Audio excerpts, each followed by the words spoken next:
The State House may vote this week on a bill that would hold back third-grade students who are not proficient in reading. 24 Hour News 8's Danny Carlson first showed us this proposal last month, and tonight she's finding out West Michigan's largest school district is not on board. Well, and the biggest thing that they are not on board with is mandatory retention, holding those third graders back. Now, I did get a chance to speak with Representative Amanda Price tonight over the phone. She's the Ottawa County legislator who introduced this bill.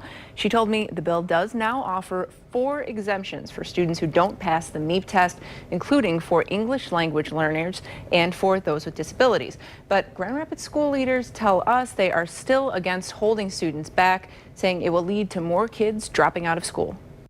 If the bill becomes law, as it's written now, the majority of third grade students would be held to the same standard. Pass a state reading test like the MEP, or stay in third grade until you do. What would you say to that person who says, if the kid can't read at a third grade level in third grade, why shouldn't they stay in that grade?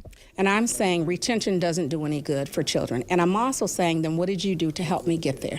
The district agrees that a spotlight should be put on reading and making sure kids know how to read, but say more funding for preschool and more teacher training would go a lot further than holding kids back.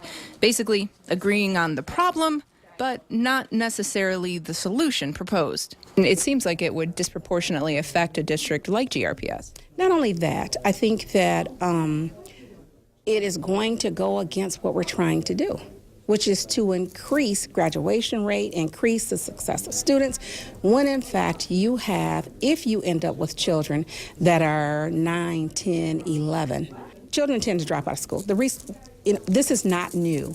Right? The research has been around. And so I think that we would say, let's look at other ways. How can we be a part of the solution without someone saying, retain? The bill will have a second reading before the entire State House tomorrow. And as we said, it could be up for a vote in front of the entire State House as early as this week.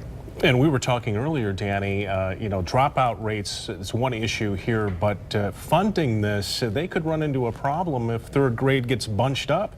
Exactly, and that's one of the things that GRPS was also talking about, calling this an unfunded mandate, because as you mentioned, if there is that bottleneck in third grade, you're possibly going to have to hire more third grade teachers, have more third grade classrooms, just a bigger portion for third grade, and that's something that doesn't seem to be figured out yet.